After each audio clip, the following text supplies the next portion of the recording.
Full spoilers ahead. I'm Johnny. Welcome to my house of horrors.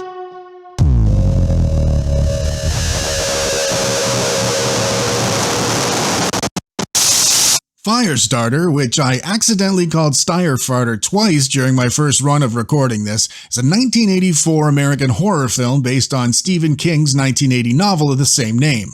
When people talk about movies and I hear somebody say, the novel was better, it always sounds a bit douchey to me. So I fully accept that I sound a bit douchey right now when I say the novel was better.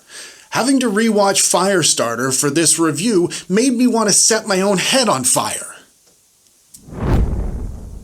Now let's take a look at why this movie boils my blood so much. The plot.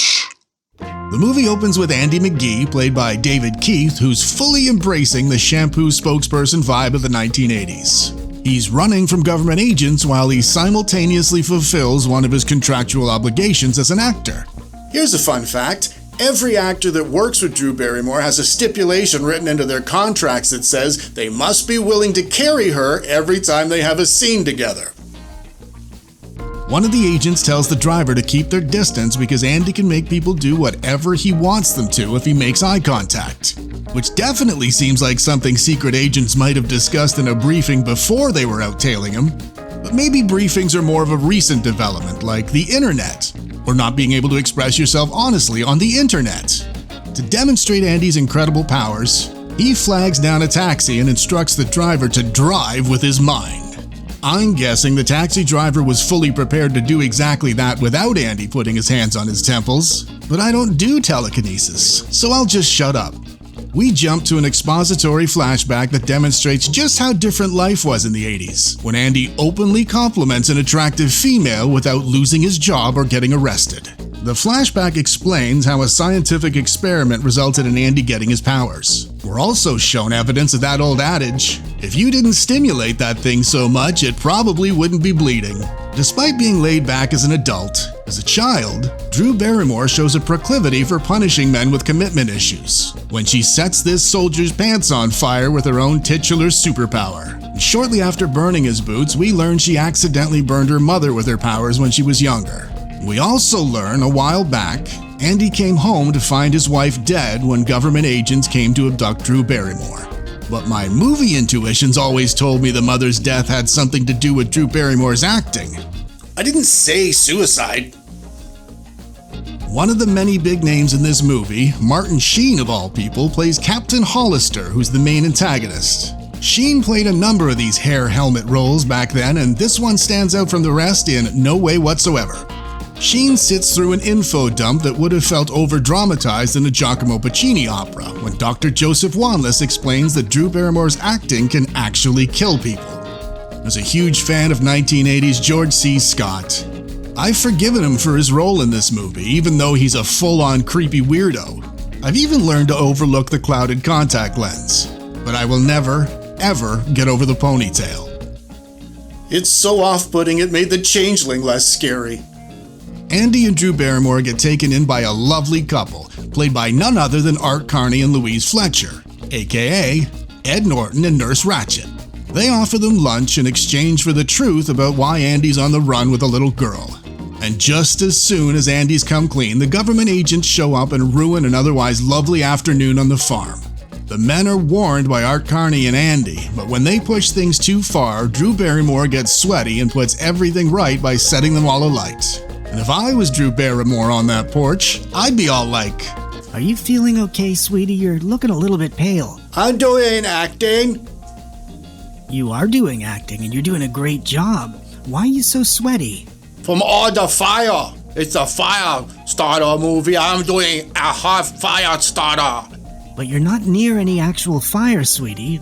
What's that all over your nose? E.T. wasn't real, it was a puppet.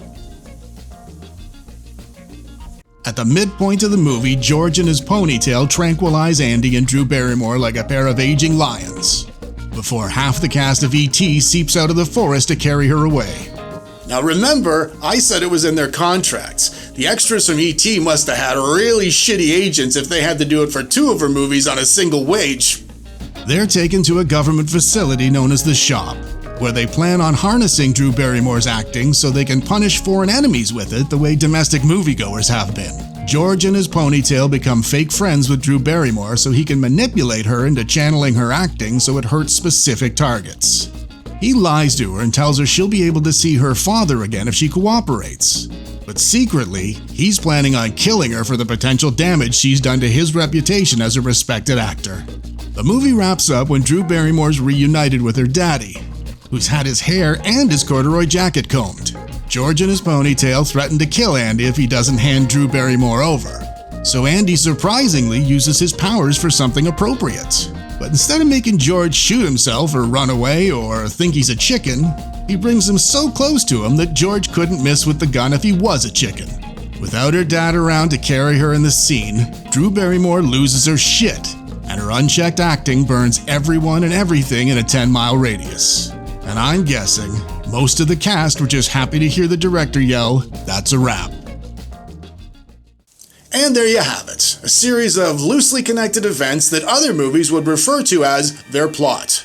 Let's see why Firestarter is such a fucking flaming mess. The good bits. Everyone looked like they were really trying, which is either proof of professionalism and commitment to the task, or it's evidence of copious quantities of cocaine on the set. The shite bits. Born into a family filled with actors, Drew Barrymore is proof that talent isn't genetic. Now, before I hear about her being a child at the time, allow me to redirect your angry energy to Jacob Tremblay, aged 8 in The Movie Room, or Kirsten Dunst, age 11 in Interview with the Vampire, or Haley Joel Osment, aged 11 during The Sixth Sense. As the star of the show, she took me out of the story every time the camera turned its attention to her. And while I'm not stating it's definitely Drew Barrymore's fault, I will point out that everyone else that acted with her looked as if somebody was pointing a gun at them from behind the scenes. Take Louise Fletcher, for example. Less than 10 years earlier, she terrified the entire world as the iconic Nurse Ratched. And now all it takes is to be within 6 feet of Drew Barrymore, and you get this. No, please. Take the Jeep and get away. Just get away. I mentioned I read the novel Firestarter, and while it's not perfect, it's definitely not a train wreck. Stephen King went off on a few of his cocaine tangents in terms of backstory and extraneous detail, but that's what he did back in those days. As the director of this movie, Mark Lester managed to take decent source material and a star-studded cast and turn it into something on par with Pee-wee's Big Adventure. The main difference being, Pee-wee's Big Adventure was fucking brilliant. The verdict. So, should you watch the original Firestarter if you haven't seen it already?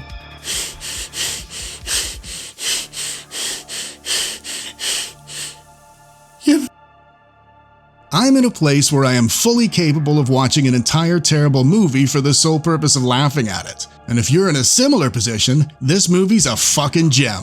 But if you're not, I'd highly recommend skipping this one, especially if you're planning on seeing Keith Thomas's upcoming 2022 reboot of the same name. Just take my word for it. This is one time when the original is not better. And Drew Barrymore's acting is so potent, it might put you off of movies altogether. Thank you for liking and subscribing, folks. Until next time.